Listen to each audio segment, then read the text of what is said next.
They're still in the walls. It started with the scratching. Faint at first, like something brushing against the inside of the walls. At night, when the house fell quiet, the sounds would return, soft but constant. We tried to ignore it, told ourselves it was just the house settling. Maybe rats, maybe the wind. But deep down, we knew something wasn't right.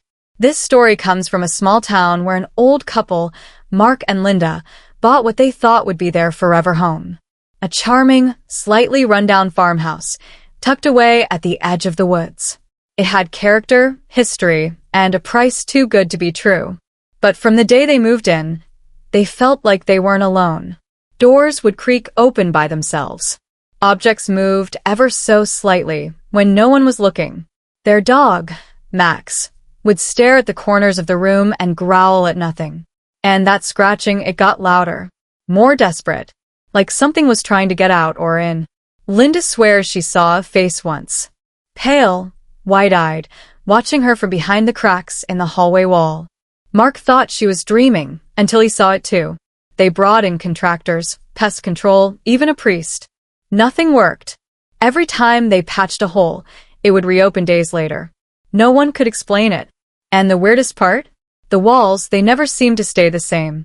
Almost like they were breathing. What they eventually discovered hidden behind those walls would not only shake their beliefs, it would change their lives forever. But even now, after everything that happened, one thing remains painfully clear. They're still in the walls. And they're not leaving. Not yet. Mark and Linda had always dreamed of a quiet life away from the city. They'd spent over 20 years working long hours and saving every penny just to find a place like this. When they first saw the farmhouse, it felt perfect. A little worn, sure, but nothing they couldn't fix. The walls were thick, the floors creaked with age, and the land stretched out far enough that you could hear your own thoughts. It felt peaceful, safe. But that peace didn't last long. About 2 weeks after moving in, Linda started waking up at odd hours, heart racing, feeling like someone was watching her. At first, she chalked it up to stress. New place, unfamiliar sounds, maybe even nerves. But then she started hearing whispers. Faint, low, and impossible to understand. She'd press her ear to the wall, and for a moment, it almost sounded like a conversation, like people were talking just out of reach, behind the plaster. Mark didn't believe her right away. He thought maybe she was just tired. But then he heard it too. One night, while heading down to the kitchen for a glass of water, he stopped dead in the hallway. A voice, clear just behind the wall. A child's voice, laughing. There were no kids nearby. No neighbors within shouting distance. And the house had been empty for years before they bought it. That's when the couple started digging into the home's history. And what they found didn't help. The farmhouse had changed hands several times. People came, stayed a few months, and left without ever explaining why. One family abandoned the property overnight, left everything behind. Furniture, dishes, even family photos. It was as if they'd been in a hurry to get away. But the strangest thing was the old repair records. Every owner had hired someone at some point to check the walls. Complaints of strange noises, drafts that seemed to come from nowhere, and something all too familiar, scratching. Mark decided to open one of the walls himself, just to see. What he found wasn't what he expected. No rodents. No damage. But behind the drywall, there were symbols, carved into the wood. Dozens of them. Worn, jagged, and strange. He didn't tell Linda right away. Something about them felt wrong. Like they weren't meant to be seen. And the next night, the scratching returned, louder than ever. The night after Mark found the carvings, everything started to shift. The air in the house felt heavier, like the walls themselves were holding their breath. Mark didn't sleep. He sat in the living room with the lights on, staring at the wall where the scratching had come from. It was quiet at first. Then, just past midnight, the sound returned, slow, steady, and closer than before. This time it wasn't just scratching. It was tapping, like fingers drumming just beneath the surface.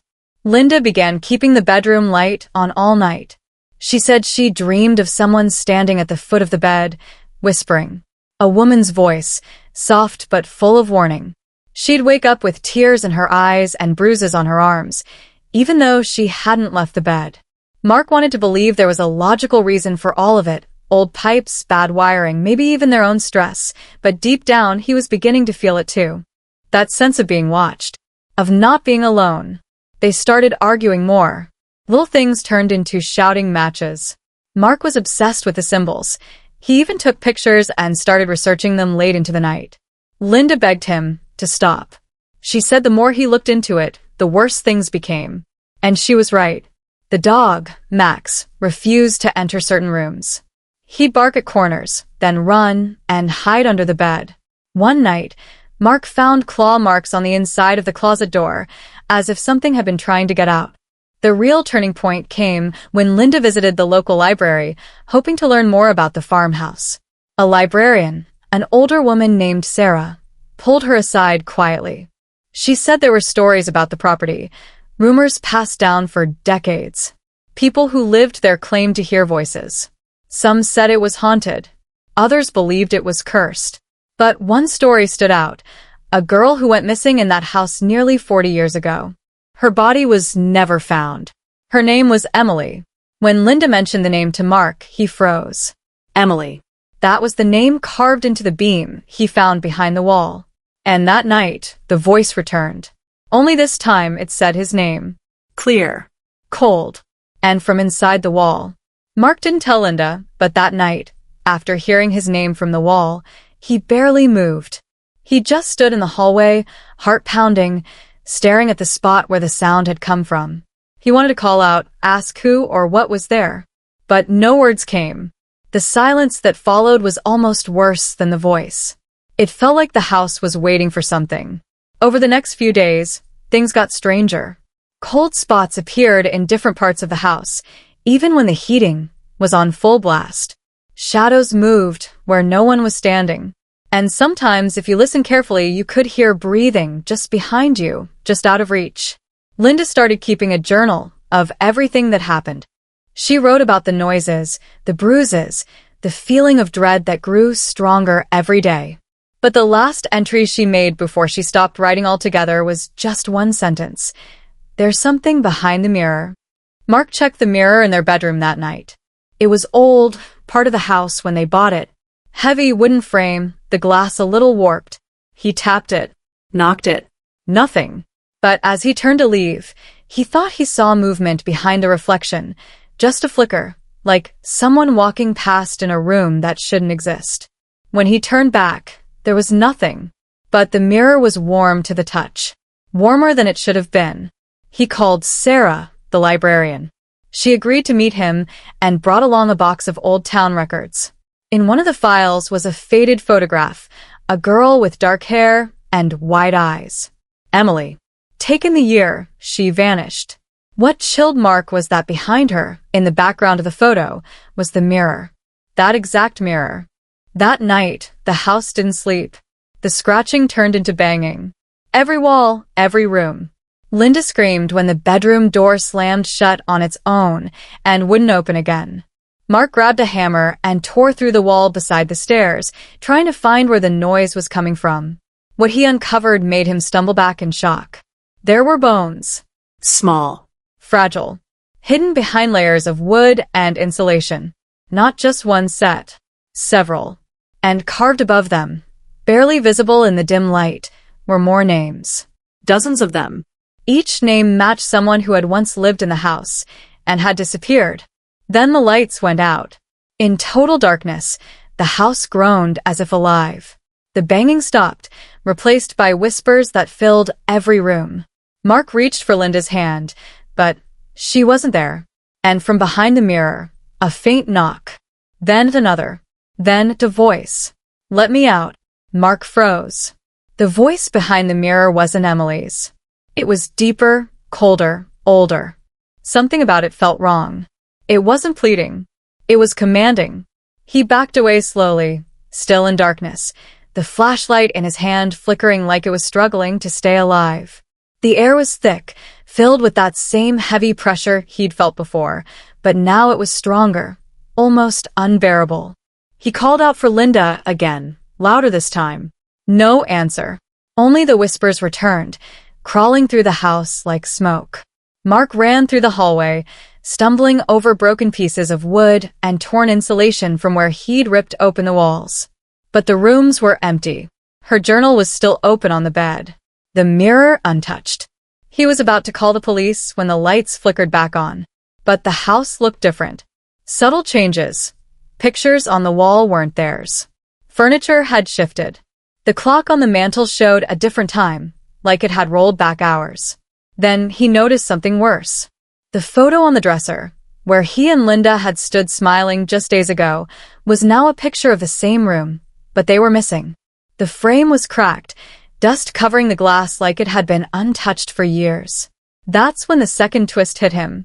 Down in the basement, beneath the stairs, there had always been a locked door. One the real estate agent said led to a crawl space too small to matter. Mark had never bothered with it. But now, with adrenaline pushing him forward, he grabbed the hammer and forced it open. Inside was not a crawl space. It was a narrow, stone-lined hallway, old and damp, leading underground. The walls were covered in more carvings, names overlapping names, stretching back over a century. But what stopped him in his tracks was the discovery at the end of the hall, a small room. And in that room, another mirror, identical to the one upstairs.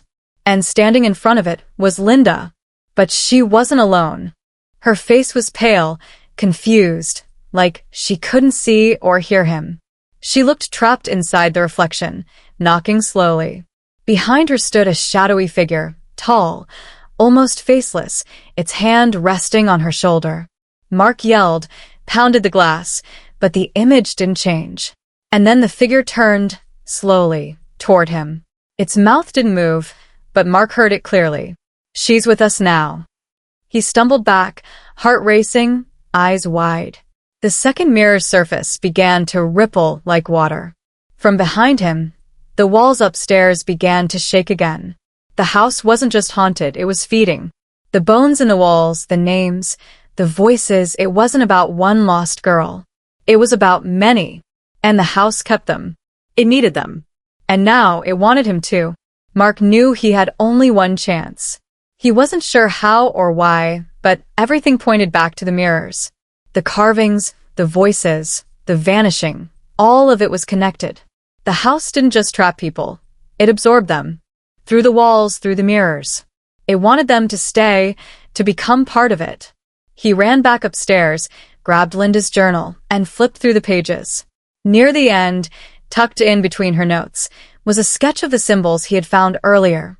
Only now, she had drawn them in a circle, almost like a seal. Beneath it, in her shaky handwriting, were the words, "It feeds on what you believe. Break the mirror. Break the link." Mark didn't hesitate. He raced down into the hidden hallway again. The second mirror still showed Linda inside, her hand pressed to the glass.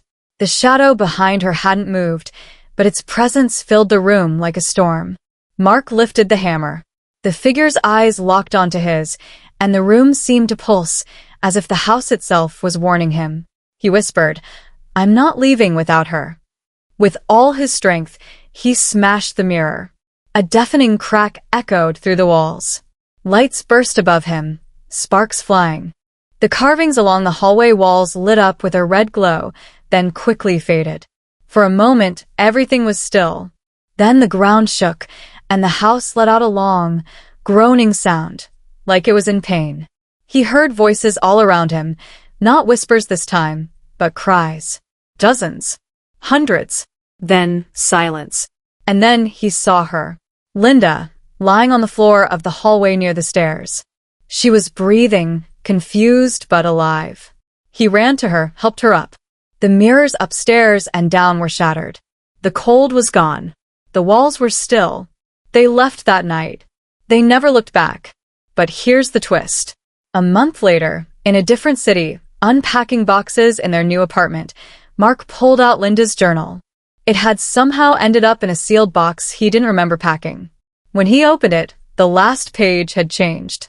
New words, written in the same shaky handwriting. "You can leave the house, but they're still in the walls." And just then, from inside the wall behind him, a soft knock. Mark stood frozen, staring at the wall where the knock had come from. For a long moment, neither he nor Linda moved. The apartment around them was quiet, too quiet. No creaks, no wind, not even the hum of traffic outside. Just that one sound, soft, deliberate, like a reminder.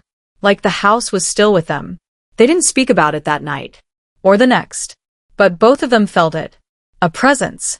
A heaviness in the corners of the rooms. Their dog, Max, refused to enter the second bedroom. He would sit at the door and stare, tail low, ears back. Sometimes at night, Mark would wake up thinking he heard whispers again, faint, almost beneath his hearing. And Linda had started to dream again. But now, the girl in her dreams wasn't alone. In the days that followed, Mark tried to make sense of it all. He reread Linda's journal, looked back at the photos he'd taken of the symbols, even contacted Sarah at the library again. She didn't pick up. When he drove back to the town, the library was boarded up. Empty. Like it had been closed for years. They started seeing signs. Mirrors fogging up with handprints. Cold spots moving through the apartment. But the house was gone, wasn't it? They'd left it. Broken the mirror. Freed the names in the walls. But the truth hit Mark slowly, quietly. It hadn't been about the house. Not really. It was the story. The names. The attention. The belief. And maybe that's what kept it alive. He didn't tell Linda everything. He couldn't. But he made one choice that night. He burned the journal. Page by page, until nothing remained but ash. And still, for weeks after, he could swear he smelled the smoke every time he passed a mirror. Eventually, the sound stopped. The cold faded. Things returned to normal, or close to it. They learned not to talk about the farmhouse, not to ask questions, not to look too long into reflections. And now, if you ask them, they'll say it's over. But some nights, when the house is still and the lights are off, they'll both pause, just for a second, and listen. Because deep down, they know the truth. Some stories don't end. They follow you. They're still in the walls.